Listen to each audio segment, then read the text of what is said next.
আমি তো বরাবরই নিজের হাত খরচের টাকাটা রেখে দিয়ে বাকিটা মায়ের হাতেই দিয়ে দিই। আর দেবে না, কারণ এখন তোমার বিয়ে হয়ে গেছে। বিয়ের পর মেয়েরা হয়তো বাপের বাড়ি ছেড়ে শ্বশুর বাড়ি আসে, বাবা মার থেকে আলাদা হয়ে যায় ঠিকই, কিন্তু খারাপ হয়ে যায় ছেলেরা।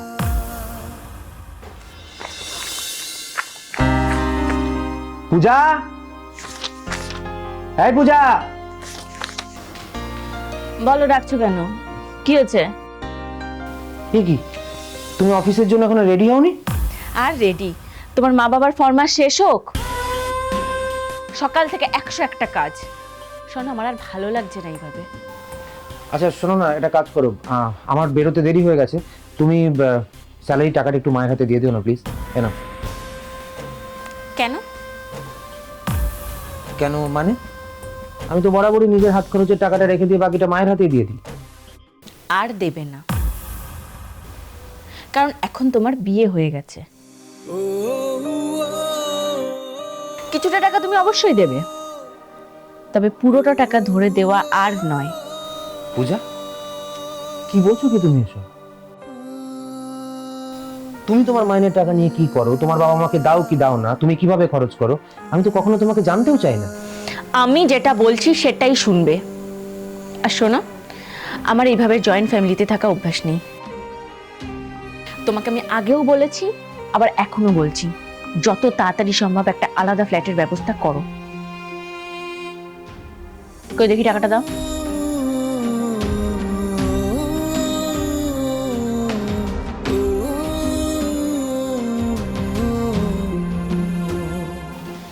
এই নাও।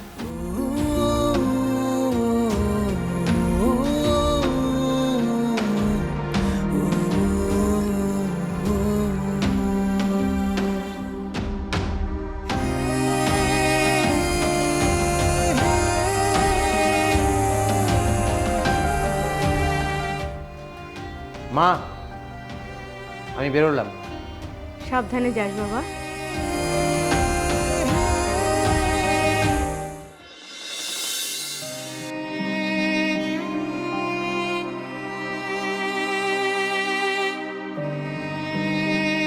তোমার চা।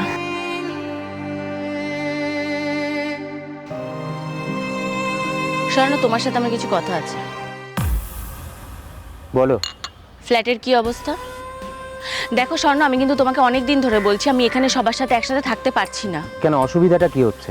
অনেক অসুবিধা।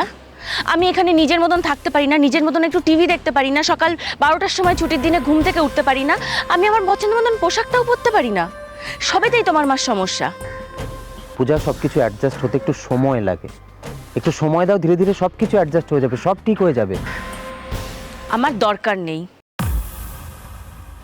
তোমাকে আমি 1 মাস সময় দিলাম, এর মধ্যে যদি তুমি ফ্ল্যাটের ব্যবস্থা করতে পারো খুব ভালো, না হলে আমি আমার বাপের বাড়ি চলে যাব। এটা তোমাকে আমি বলে দিলাম।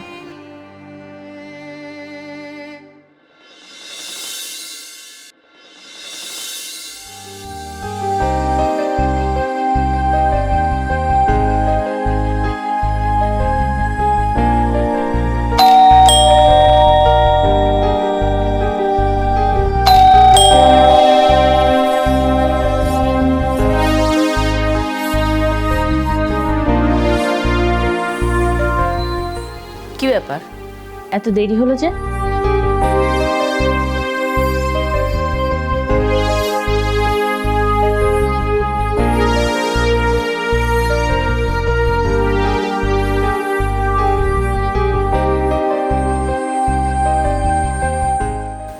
বাবা, বাবা মার কাছে গেলে তো দেখছি বাড়ি ফেরার কথা মনেই থাকে না।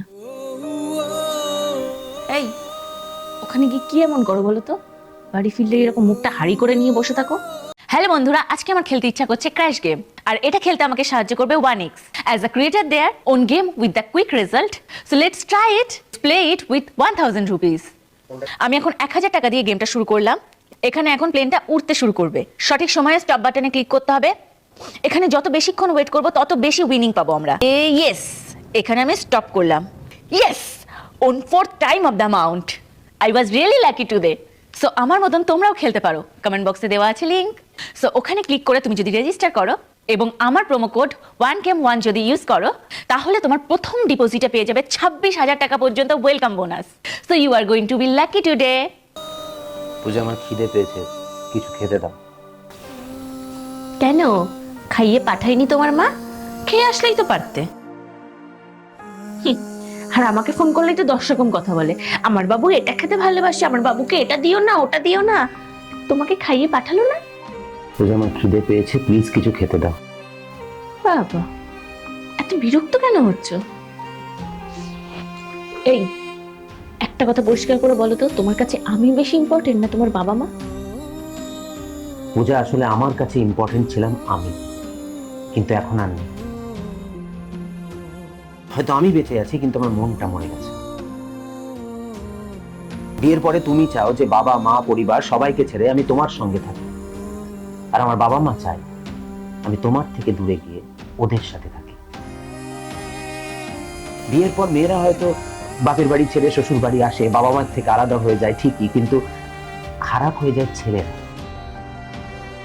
কারণ বিয়ের পর তাদেরকে এমন একটা রাস্তার মোড়ে নিয়ে এসে দান করিয়ে দেওয়া হয় যেখান থেকে একটা রাস্তা যায় বউয়ের দিকে, আরেকটা রাস্তা যায় বাবা মায়ের দিকে।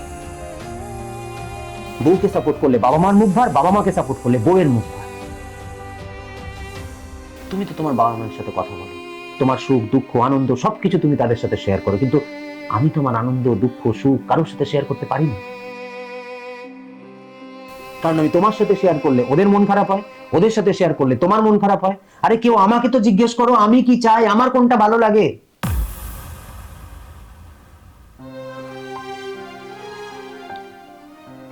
এই দুটো দিক ব্যালেন্স করতে গিয়ে যাতা কলে পিষে যায় ছেলেরা। কারণ বাবা মার চোখে তুমি ভুল, তোমার চোখে বাবা মা ভুল, আমি কোন দিকে যাব? আমি যদি আজ তোমাকে বলি তুমি তোমার বাবা মায়ের সাথে কথা বলা বন্ধ করে দাও, দেখবে তুমিও তোমার বাবা মায়ের চোখে খারাপ হয়ে গেছো। বিয়ের আগে তো আমি সবার কাছে ভালো ছিলাম, বিয়ের আগে তো আমার সাথে এরকম ঘটনা ঘটতো না, তাহলে এখন কেন ঘটছে? এখন আমি কেন সবার চোখে খারাপ? আমি এমন একটা পরিস্থিতিতে দাঁড়িয়ে আছি যেখানে আমি না এদিকে যেতে পারছি না ওদিকে যেতে পারছি। নিজের ম্যারিড লাইফ ঠিক থাকার জন্য এমন কিছু জিনিস আমাকে মেনে নিতে হচ্ছে যা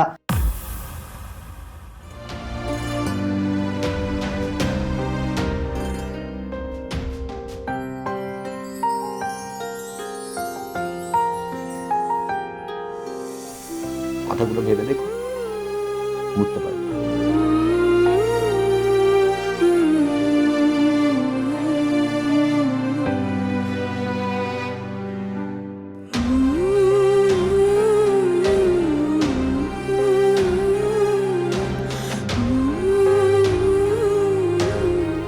স্বর্ণ, বিয়ের পর প্রথম যখন আমি এই বাড়িতে পা রাখি, পরিস্থিতি যে এরকম হবে আমিও ভাবিনি। স্বর্ণ, আমি ছোটবেলা থেকে ওই বাড়িতে বাবা মার সাথে একাই বড় হয়েছি। বাবা মার একমাত্র সন্তান হওয়ায় আমার সমস্ত ইচ্ছে সমস্ত আবদার বাবা মা সব সময় মেনে নিয়েছে। তাই অ্যাডজাস্ট কি জিনিস সেটা আমি কখনোই শিখিনি। স্বর্ণ, আমার সত্যিই তোমাকে ওই বাড়ি থেকে আলাদা করে নিয়ে আসা উচিত হয়নি। স্বর্ণ, তুমি আমাকে প্লিজ ক্ষমা করে দাও। চলো আমরা ওই বাড়িতে আবার ফিরে যাই। পূজা, দেখো আমিও জানি যে সব দোষ তোমার নয়, কিছুটা আমার মায়েরও আছে, কিন্তু তোমাদের দুজনের মধ্যে যদি কেউ আমাকে একটু সাহায্য করো, একটু আমার পাশে থাকো, তাহলে আমার ব্যালেন্সটা করতে সুবিধা হয়। That's it.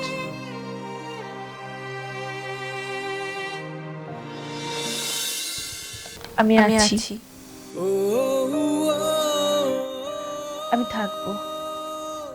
বললাম তো চলো আমরা ওই বাড়িতে ফিরে যাই, দেখবে আমরা হই হই করে ওই বাড়িতে সবাই মিলে একসাথে থাকবো।